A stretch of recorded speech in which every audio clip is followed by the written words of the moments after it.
Hello and welcome to the Book Bunch. My name is Sam. It is so nice to have you guys here today to join me to do a little review on the Darklands Trilogy. This is a book that I started reading, or a series I started reading many years ago. I then couldn't find the other two books in the series until end of last year, and now I've finally finished reading the series, so I thought I would give you my thoughts about it. I have very mixed feelings about this, and so it's going to be partly positive but partly not so much. So stay tuned for that one. But yeah, we'll get right into it.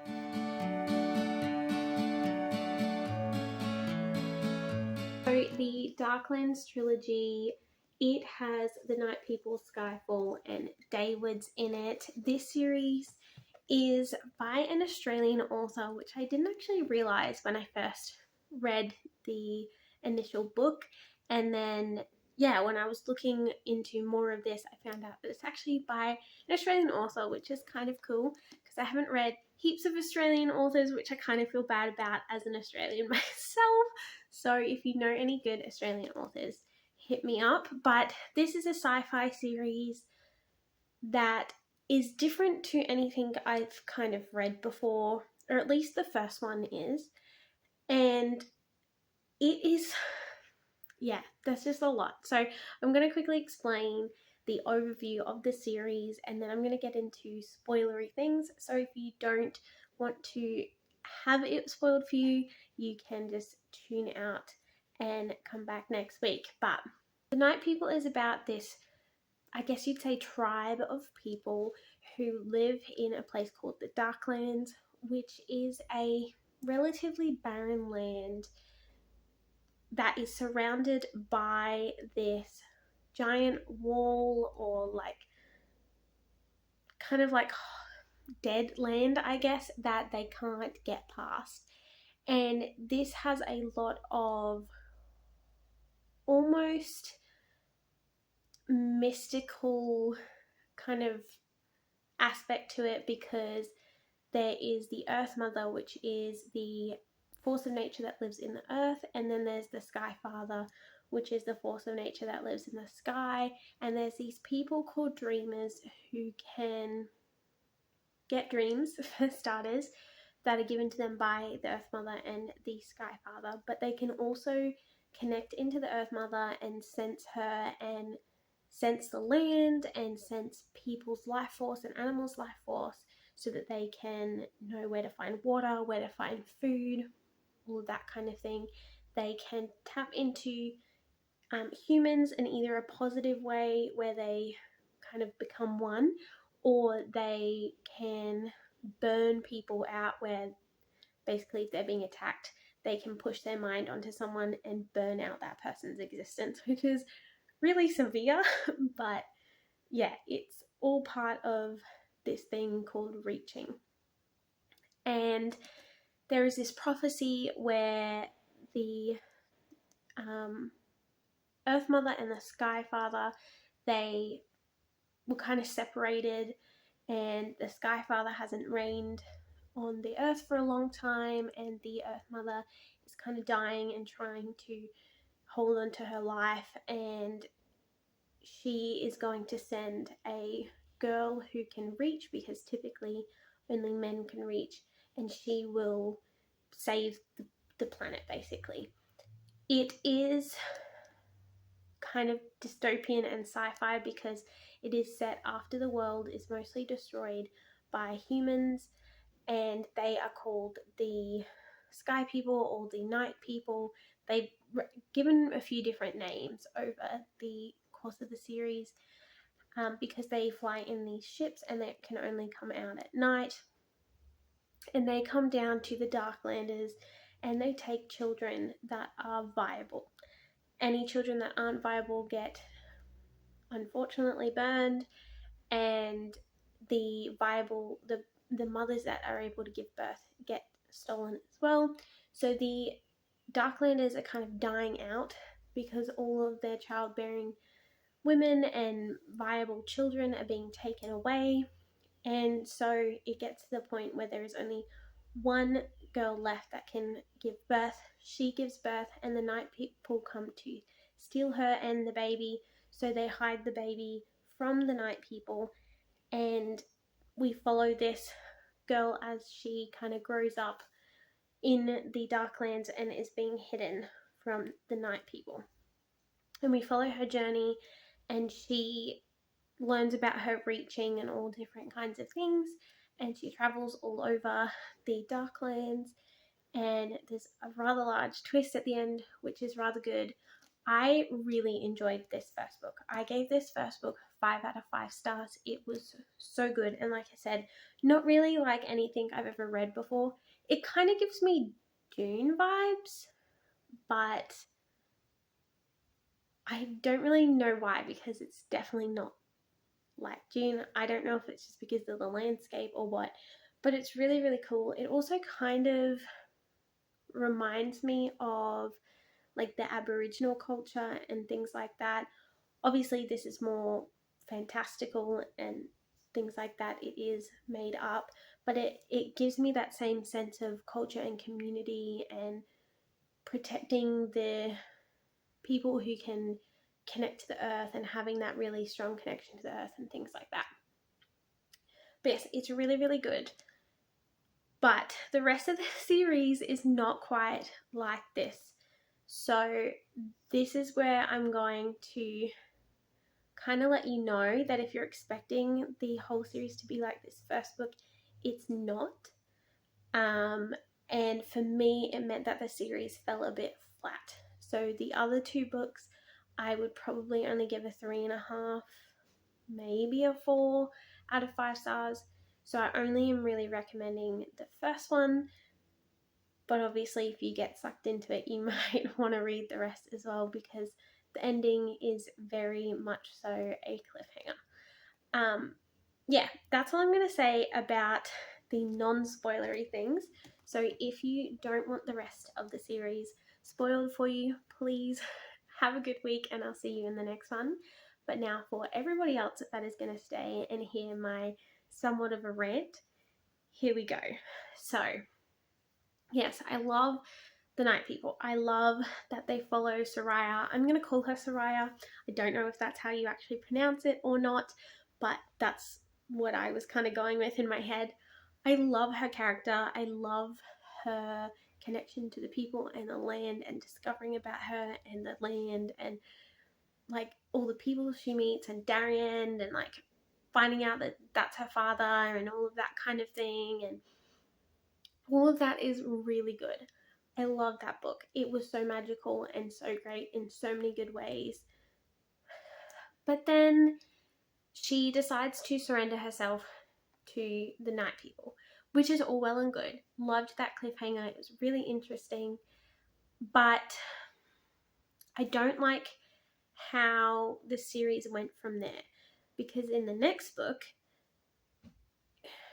where we're like, there's like 10 people's different perspectives or something. Like, I don't know if it's quite that many, but there's at least 5 different perspectives, none of which are really Soraya's. Like, we have her little like in and out of consciousness bits at the end of chapters, but we don't really have her perspective.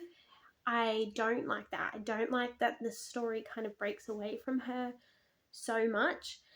I do like I did like finding out about the Sky People and their society and their structure, and the fact that all of this was a big experiment to try to keep the human race going, and they figured out that they screwed themselves because they weren't going out in the sun, and now they can't, and the sun is deadly to them, and so they're trying to use the Darklanders to do like genetic stuff to make sure that they can in the future go outside before their whole society collapses and they all die. I do like that as a cliffhanger and a twist. I think that is cool to find that out, but I don't know. I wish there was maybe even like, since you were doing the perspective changes, maybe like go back to like, what's Darian doing now? Like, we don't know what, and what happens to him, Audrey McGarty, and all of that? Like, do they just die out? We're assuming that's what happens, but we're never actually told. Are they still alive? Do they end up having a big war where everybody dies because, like, Sarai is gone and all of that kind of stuff? Like, what happens? We don't know. I'd like to know what had happened with them. I would have liked them more in the story because I really liked them as characters, and to have them completely removed from the rest of the series kind of sucked. I also didn't like the reveal that Janny was dead and that she was kind of just talking to her spirit, because why did it just have to be a call then? Like, why wasn't she either getting dreams or communicating? Because we find out in the third book that they can communicate with the dead and they can have full-on conversations. So why isn't that what was happening with Jenny? And how come just because she found the gravesite of Jenny, the call stopped? Like, that didn't make sense to me, because just because she found the grave doesn't mean that her purpose was done. But all of a sudden the call stopped. So I didn't love that. I do like Larian as a character. I don't really know how to say his name. It was a bit weird. I did like him. I did like the concept of, like, the whole underground and everything. I thought that was cool. But again, it almost felt like it was a completely different series because it didn't flow very well. If that makes sense? Like, there was such a disconnect, and it was such a sharp disconnect that it almost, felt like I was reading a completely different sci-fi series, which I didn't like very much because I loved the Night People book. I thought that was amazing and it really drew me into this culture and everything, and then it just got severed. I also don't like in the third book where Sarai's like the only one left for starters, and she's like this old woman and we don't really follow her anymore. Like, she's there, she's in the story, and she comes with the main character, but I don't like that we're then seeing the world through her grandchild's perspective, because it was meant to be her story, and I feel like it then didn't become her story. Like, I don't know why the jump had to be so savage in time. I also don't like that it didn't explain any of their, like, setting up that second tribe or whatever. Like, we just went from Larian and Soraya and the others walking out into the desert to, hey, look, they've had all these grandkids, like kids and grandkids and all of this kind of stuff, and heaps of them are dead. Like, why such a savage jump in time? Why not explore that a little bit more? Like, how come, like, they don't even explain, like, okay, Soraya had to have kids with more than just Larian, because she obviously had a connection with him. They obviously liked each other. But Larian didn't like, I think her name was Jem, the sister, Soraya's sister that you find out, her half sister. They hated each other. So why did they have kids together?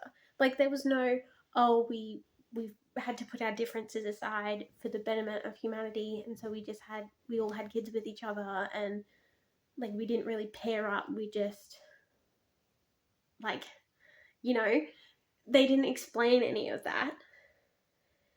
And I feel like it needed to be explained a bit more.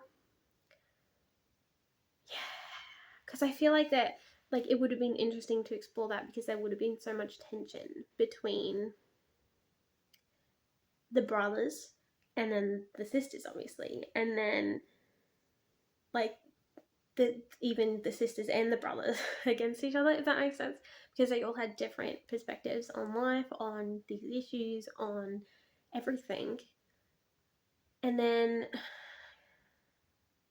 yeah, I don't know. And, like, because they had those two brothers, the two sisters, but then they had the friend, the baby boy, and then the girl and the boy that were brother and sister that were younger again. So, like, How did all of that work out? They don't explain. They don't, like, I don't know. I was very off put by the giant time jump. I was very off put by the complete severing of the Darklands. Like, I don't know why it's called the Darklands Trilogy when only one book is set in the Darklands. After that, it's gone. Like, they never go back. They never actually make it back or anything, except for that, like, very last line at the end where Soraya's like, okay, I'm gonna go back to the valley now. Like, I don't know. I guess I was just let down by how it went. Not so much so that I wouldn't recommend it. It's just, it could have easily been a 5-star series for me, and it ended up really not being a 5-star series for me because of where it went, and it just didn't go at all the way I thought it would and hoped it would, and all the good parts of the story were taken away, and then we were just left with all the other stuff. So I don't know. I'd like your opinions if you've read the series. How do you feel about it? How do you feel about the weird perspective changes in, because like that first book is just in Soraya's viewpoint, and this third book is just in Dari's viewpoint. But then yeah, that middle book is just all over the place. Like, what was up with that? I don't know. What's your thoughts on that? What's your thoughts on the time jump?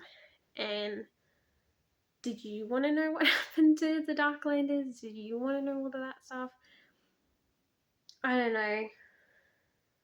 I also don't like how in the third book, Dari's friend, I want to say her name's like Enya or something,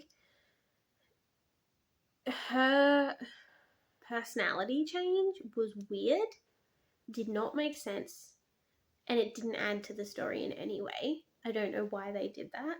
That didn't work for me at all, and I don't understand why they burned out the twin brother, because like she just made this connection to him, and it like was going well, and then literally the next page he gets killed, and like it didn't add to the story. It didn't add to the, like, it didn't build tension or anything. Like, it just didn't work as a story device. I felt like almost the author just wanted to kill someone off, so he did. Like, it didn't make any sense as a story or plot device or whatever. I don't know. Especially since like she then just ended up talking to him in her head. So I don't get what was up with that. Like, she resisted it for a little bit, but I don't know. It didn't make sense. It didn't make sense. I also don't understand the ending of the whole series. Like, she was like, no, I'm not gonna help, I'm not gonna help, I'm not gonna help. Like, that was what the whole last book was about, was her not gonna help. And then right at the end, she talks to the Earth Mother and her brother, and she like does the shifting, and then she's like, okay, I'm gonna help now. Like, why did that opinion change? It didn't make any sense. I hope that makes sense. I don't know. I just don't feel like it ended the way I wanted. It didn't really get you anywhere. Like, the whole series could be wrapped up in 3 lines. Soraya had to go to the Sky People to have kids to make them viable. That's it. That's the whole series. In like a sentence, 2 sentences. But it was dragged out through 3 books because everyone just kept resisting it, and then right at the end of the book, each book, they'd be like, oh, I completely changed my mind now. I'm completely flipped. There's no reason why I'm going to change my mind, but I'm changing my mind.